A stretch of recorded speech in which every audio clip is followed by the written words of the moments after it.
Hello, I'm Nicola Mills and I'm a tutor with Chrysalis and also a therapist.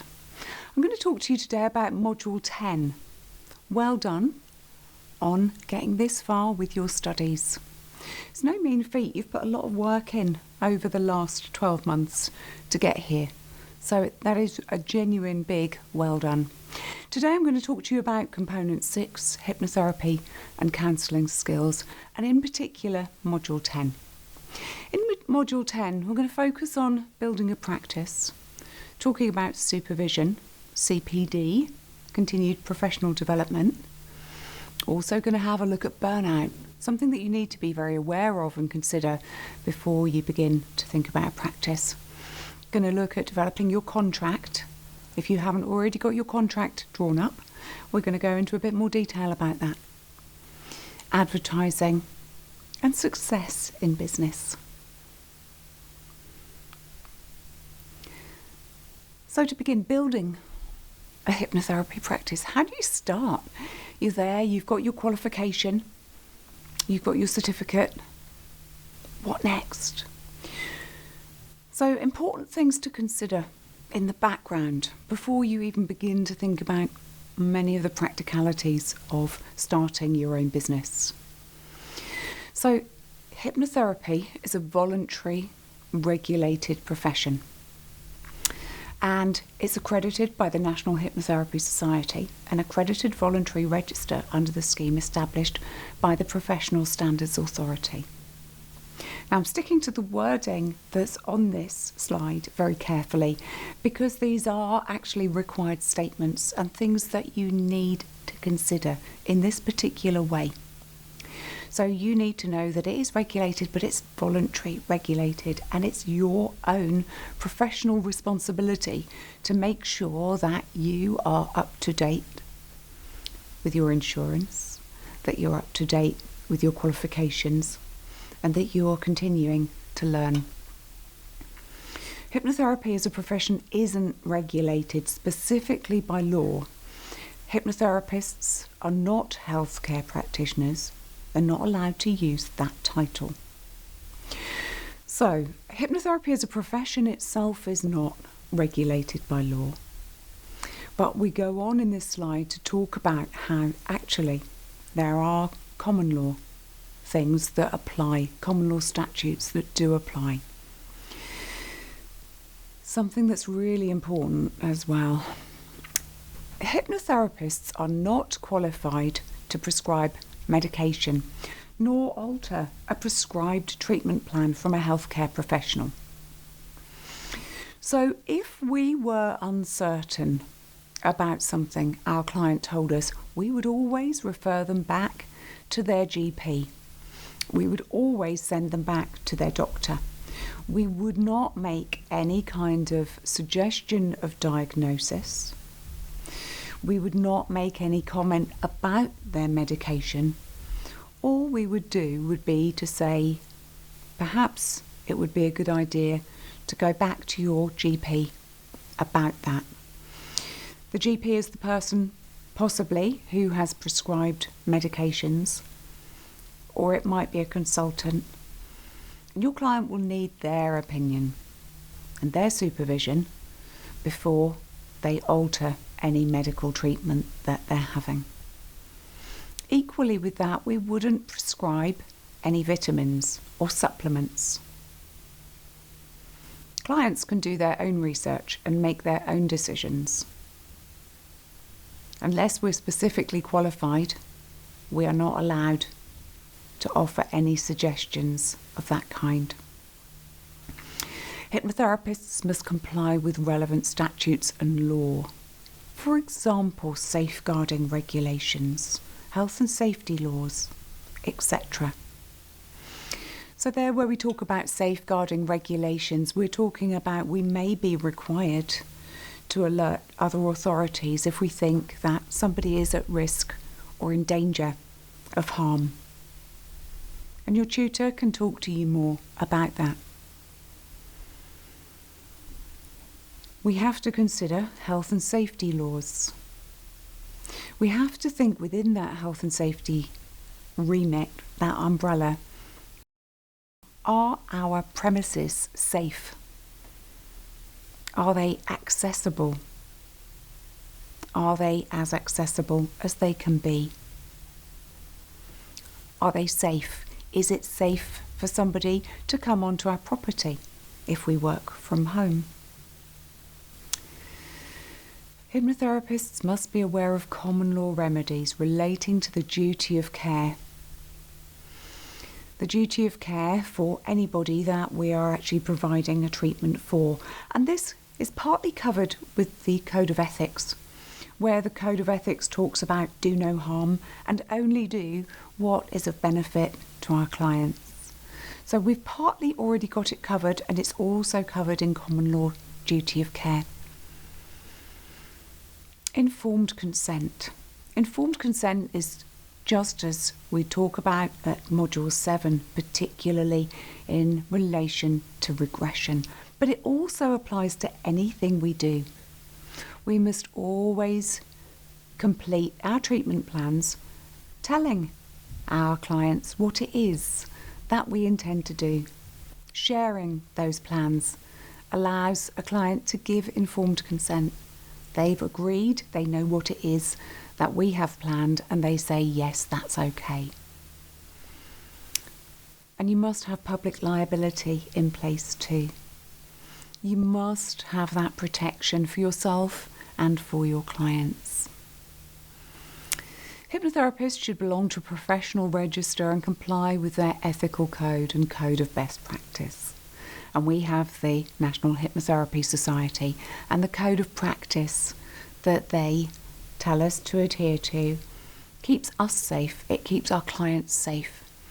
Just as you've been asked to reflect at Unit 6, in the last section of Unit 6, on particular aspects of the Hypnotherapy Society Code of Ethics and what's of particular relevance. This keeps our clients safe. Hypnotherapists also need to access regular supervision.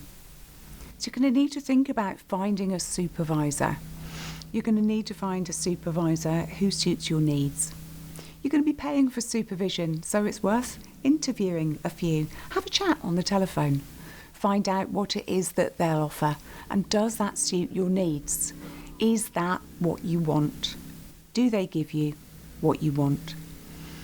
You're going to need regular supervision, and the more clients you see, the more supervision you'll need to help you to discuss what's happening with those clients and to consider, are you working with them in the best and safest way?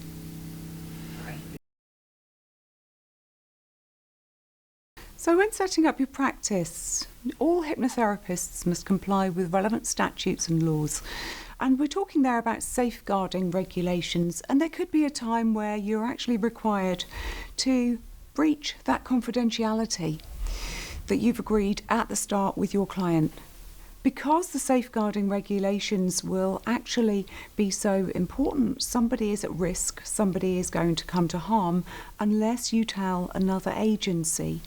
You need to be aware of and act within safeguarding regulations to be able to make a pertinent and timely referral. Your tutor can talk to you about that more.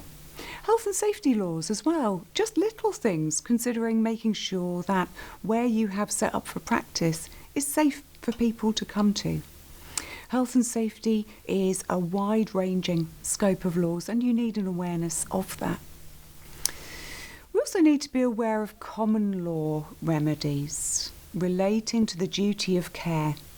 And this actually ties in a little bit with professional register and complying with ethical code and code of best practice.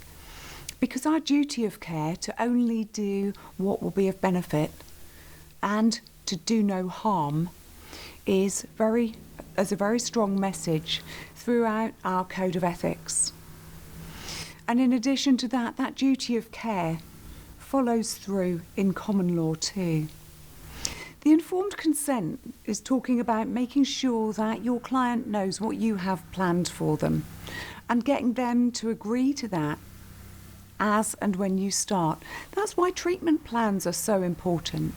So your client will know what it is that you have planned for them and what it is that they're giving consent to and agreeing with.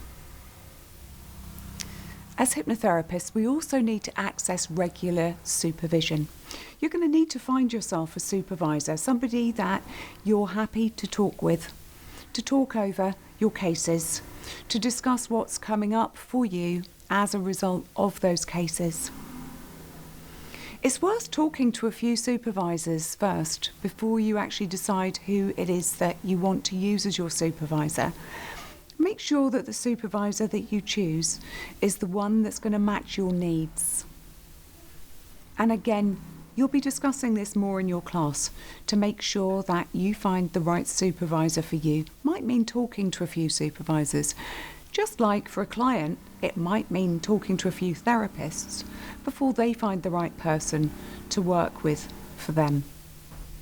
Therapists are also required, as well as having regular supervision, to keep their knowledge base up to date, to progress what it is that they know, to keep up to date with latest research and information. It's also useful to follow people who are reporting on areas that you work with. If you work with weight management, for example, the information relating to food and weight is always being updated, is always being changed. Your CPD can take many forms. You can go on courses. Some CPD can be achieved by supervision, some by peer supervision when you're discussing cases together, and also by research and reading up. And again, you're going to discuss this more in your class. So before you even begin to think about setting up in practice, we need to talk about burnout syndrome. We need to talk about what burnout syndrome is and how you are going to manage to keep yourself well and safe whilst working with clients who may put demands upon you about how you actually make yourself stay well and healthy throughout your practice. So burnout syndrome was identified in the late 70s. It's not necessarily recognised as a specific diagnosis. But with burnout, people will have common theme and common threads and common parts of it. Burnout syndrome is a whole group of symptoms rather than one in particular. It tends to occur in people who are actually very conscientious, people who want to achieve their very best, people that are committed to going the extra mile. It's exactly the same qualities that make somebody really good at their job. When we take into account that while setting up as a therapist, you already want to help people, it's really important to be aware of your own tendencies.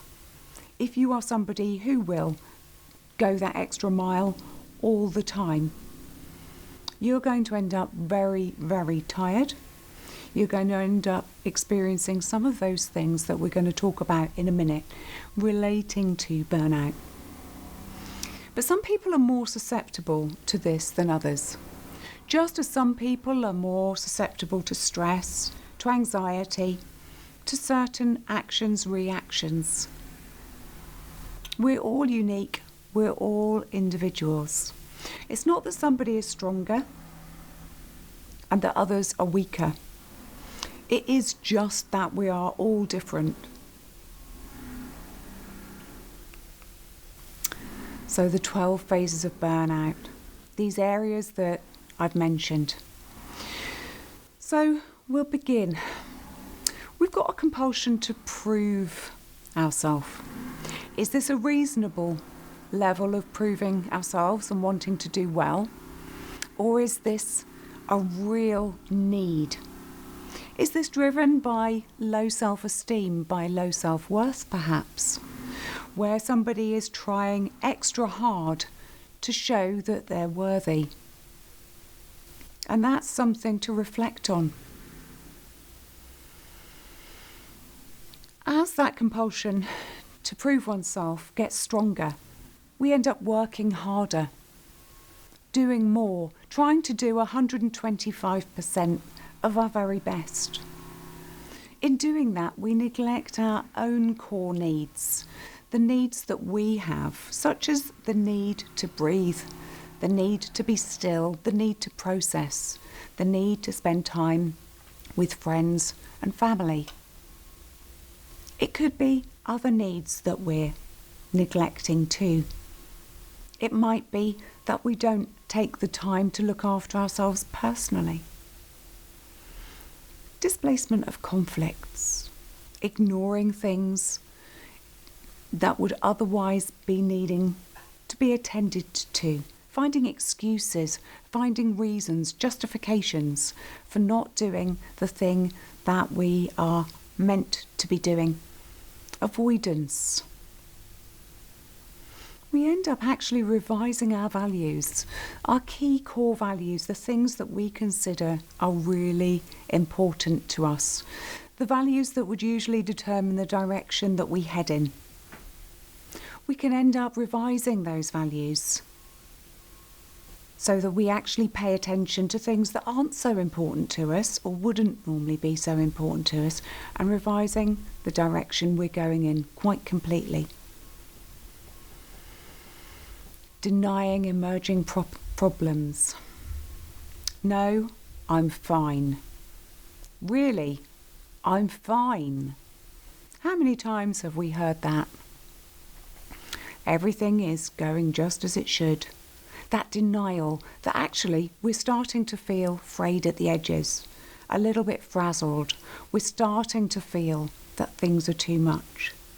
And when we're looking at these phases of burnout, I wonder if you're reflecting yet on how you fit with this and what parts of this might be applicable to you.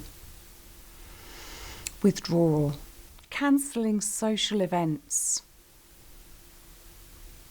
pulling back into oneself, not engaging with others in the same way. We're fighting for our space. We're fighting for that place to reboot, and withdrawing to give ourselves the opportunity to do it. Obvious behavioural changes. Here we're thinking about perhaps snapping at our family over nothing. Maybe we're looking at not sleeping the way we'd normally sleep. Our sleep patterns might be interrupted. And I'm sure that you can think of things that you would do under stress. And here, if these behavioural changes become more frequent, it's when we start to consider whether or not somebody's heading towards burnout.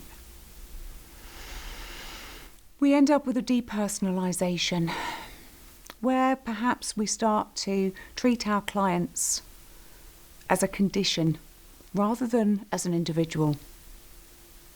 We start to lose focus of being client-centred and paying attention to those all-important core conditions. And we see the person that comes in, maybe even as a chore, but as a list of things that need to be fixed, rather than as a person. Inner emptiness. This inner emptiness where we just feel done. We don't feel any of the emotions that we'd normally feel, or we feel the emotions that we'd feel differently. As if they've been toned down, as if they've been quietened. And we head towards a place where actually we're just feeling pretty disconnected. Depression. Everybody's heard of depression and has an understanding of depression. And it can be an extreme inability to actually function at all. That feeling that you just can't do what it is you'd normally do. Maybe you can't even get out of bed. So all of those things map together, and they're not necessarily linear. But there are things that you can spot on there and consider, and to notice and be aware of, so that you yourself can stay safe and stay well. To avoid that burnout, you need to understand and respond to your own individual resources. All the way through your course, right from Module 1, we've talked about reflective journals. With this reflective journal, hopefully you can begin to identify your own support, your own individual resources. How do you like to relax best? What do you do to unwind? What do you do to make you feel a little bit more you? That depersonalization can also apply to you if you're feeling burnout, that you no longer feel like a person. You just feel like a functioning vessel. Identify your best methods of stress relief and use it. Always put on your own oxygen mask before somebody else's. If you're not looking after yourself, you can't help someone else. How do you relax? How do you de-stress? Make sure you're programming and penciling time in, and maybe even in pen, writing time in for your best things, for your hobbies, for the things that make you feel your best you. Be aware of the signs of burnout. Monitor your own responses to stress. How do you respond? How do you recognise when you're feeling a little bit stressed right at the very start? What are your triggers? What do you notice about yourself? Make time for relaxation. Whatever relaxation means to you, we all relax differently. And learn to identify why you feel certain emotions. Some people would refer to that, and sometimes we do, as triggers. Knowing if there are things that trigger you, that trigger a certain response in you, that's not necessarily supportive to you being your best you in your flow, your happiest you, your most relaxed, comfortable you. So reflection. This is where you might want to pause the video. You might want to have a think about how you look after yourself and what are you going to commit to doing to honour that well-being for yourself before you even begin to think about setting up. So starting a hypnotherapy practice. You've got that certificate. You're qualified. Have that in your hands before you begin. Get your insurance sorted. There are lots of companies that offer insurance to therapists. Have a good look round. Make sure the insurance you buy suits your needs. Organise supervision. Get your supervisor sorted before you even begin to take clients. Decide on your practice venue. So to expand on that, are you going to work at home or are you going to work in a clinic? Working in a clinic can be great if you're supported by other people, but there can be very particular considerations if you're sharing workspace or if you're sharing a building. Make sure that if you're looking to share a room or have a room in a building that's shared by other therapists, make sure that you know what you're getting and what's expected of you before you commit. You'll think about if you've got your room at home, how do you make sure, as you've been making sure when you practice as a student, that that's safe for you and safe for your clients? How do you make sure that you won't be disturbed? If you are working from home, you may have other safety considerations too. Something and anything that you can put in place to keep yourself safe, as long as it's proportionate and as long as your clients know and they agree. So, for example, if you have CCTV set up with people coming to and from your house, That's absolutely fine. Just let your clients know that that is something that you have in place. Communicate your policies and your clients will happily agree. So think about what you need in your room and how you present yourself. I'm sure your tutor has discussed with you throughout the course how we only would have water available to our clients. They haven't come for a cup of tea or coffee and a chat, they've come for therapy. How do you show in what you wear and how you welcome your clients? They're there for that reason. How are you going to dress? We've talked about this earlier in the course, and now particularly when you're going to be meeting clients who are going to be coming to you for therapy. They're going to be people that are cold clients. They'd be referred to in some industries. They're going to be people that are paying you for your service. They're not going to be people that are known to you anymore. So it's extra important to think about how what you wear, how you present yourself, how your room is, will start to create that belief that you're the person to help them to make the changes that they want. Keeping yourself safe.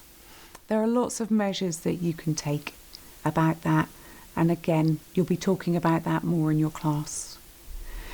But before you set up, let's think about burnout again. If you're starting in practice, have you got another job as well? How many hours are you going to commit to for your practice? How many hours are you going to commit to for setting up your business, for letting people know that you're there? How are you going to decide how many hours are realistic for you to commit to? All of the hours that you put in are going to pay you dividends in one way, shape or form. But it's also about making sure to avoid burnout that you realistically honour the other things that are important to you already. So if you're starting an online practice, you need to think very carefully about the safety of your client, particularly if there's evidence of them being at risk. Always, the overall covering umbrella on everything we do is do no harm. Keeping you safe and your client safe. If a client has additional needs, are they going to be met? For example, you may have a client who has hearing difficulties and working with them online may cause additional challenges. But we're talking about particularly about the safety, before I go off on too much of a tangent. We're talking about the safety. So for example, if the client's partner or family doesn't know that they're having therapy online, are they sure that that's a good environment for them to be in? If they're at home, is the other person going to come back? If the other person comes back, what will their reaction be? We must always have a plan in place about what to do if you lose connection during hypnosis. You can put in place a very simple plan of explaining to the client before you even begin that should you lose connection and you don't hear my voice for between 30 and 60 seconds, you'll automatically be able to realise that. And you'll be able to count yourself from 1 to 5 and return to full wakening awareness. Putting that suggestion in place at the start, before hypnosis, and at the start of the hypnosis, can help you to know that even if your client was under hypnosis, when you lost connection, that they'll safely be able to reorientate themselves. You need a plan in place as well for what to do if your client becomes distressed during the session. What other support do they have? Where else can they turn to if connection is lost and you can't get connection back again? GDPR. You need to be very clear about what you're going to do with the data that you collect. What information are you going to be holding online or sending out? You will need to register with the ICO to make sure that you're complying with the GDPR regulations so that the ICO will know that you're holding personal data on your clients. So working online will need additional preparation. You'll need to consider and help the client to think about what do they need in their room. We've already talked about this as we've gone along, but what about if they've got pets? Have they got children? How do they need to what do they need to do? What do they need to put in place to make sure that it's quiet and private? Does the client have a good enough internet connection most of the time to be able to have an online session?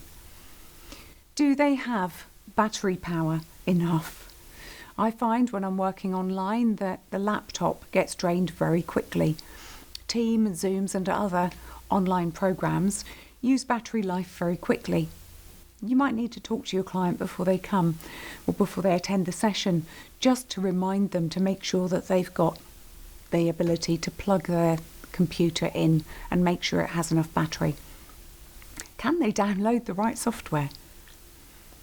Some clients may not want to work online. It's just great to have this as an option. So we've talked about as well about session times needing to be organised when the client will be undisturbed by others. So when you're thinking about an online practice, you're really thinking about your environment as well as theirs.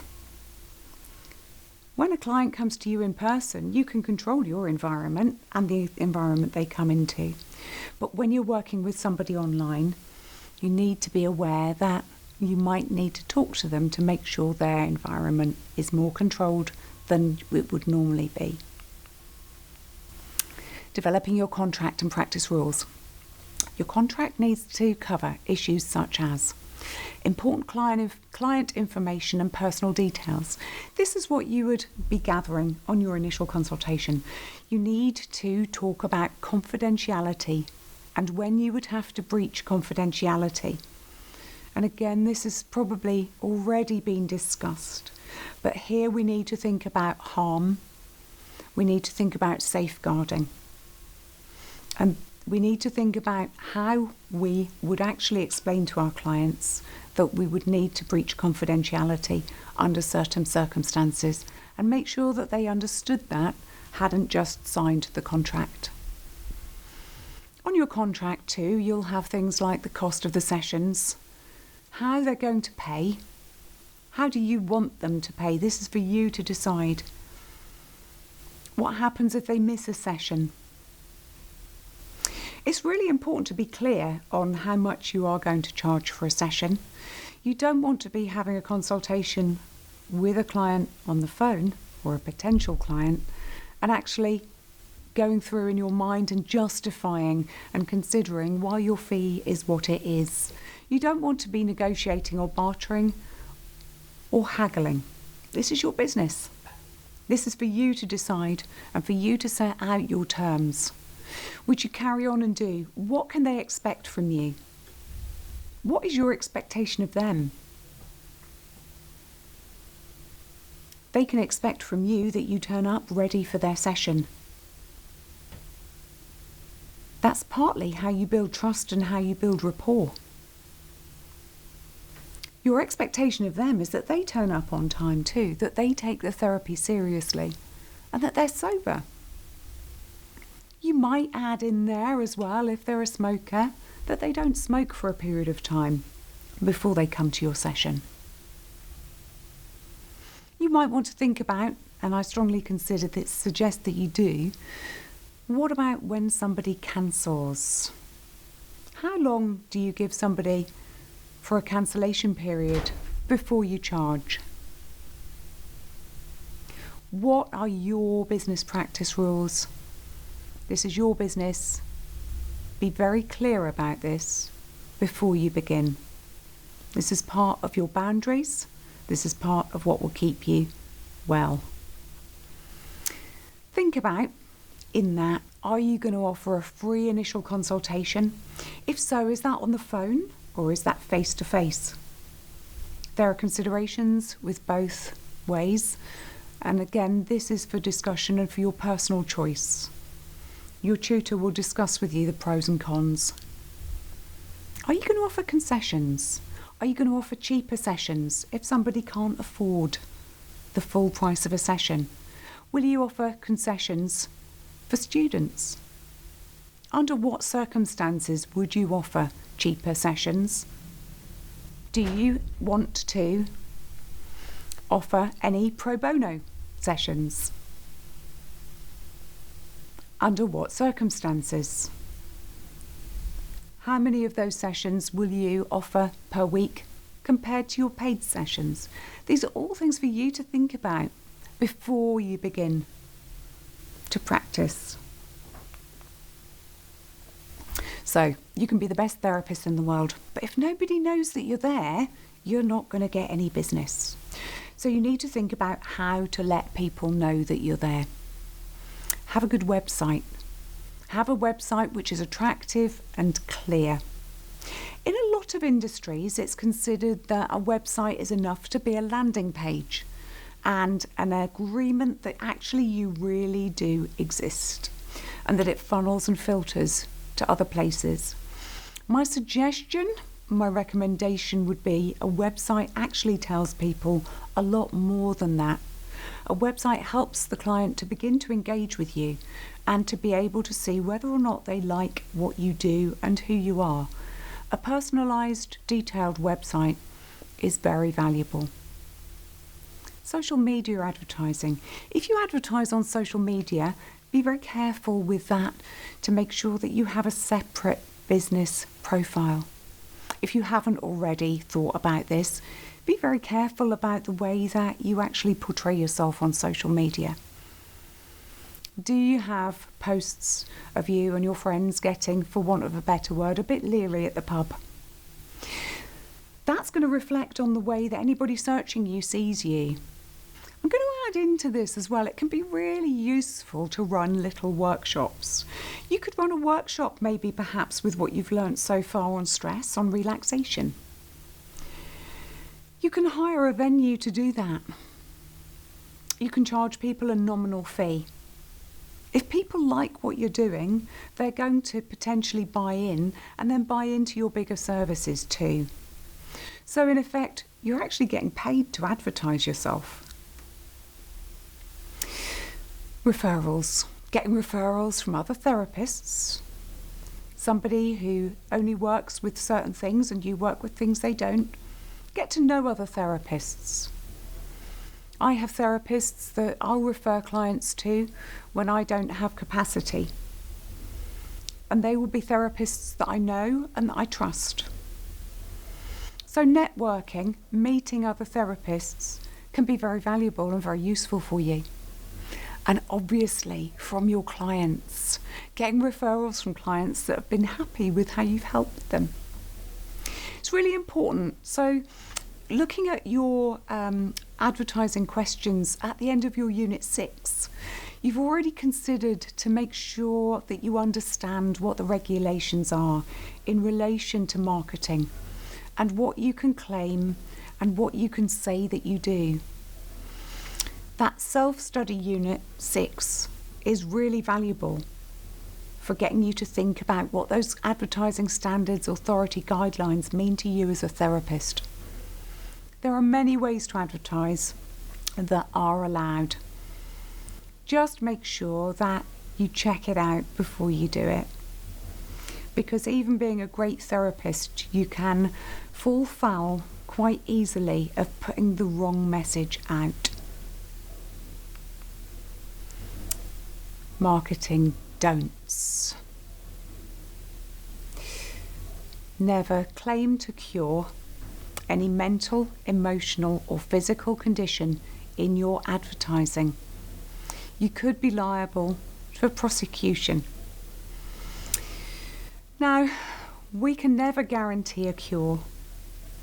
We can only ever offer to help. We can only offer our services to help to ease the effect of various ailments, particularly physical conditions. We mustn't offer cures for.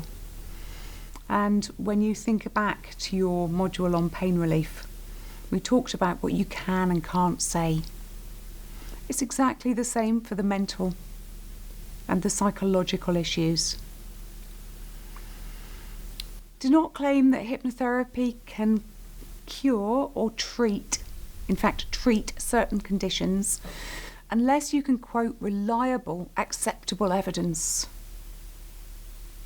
And this is really important in your self-study component 7.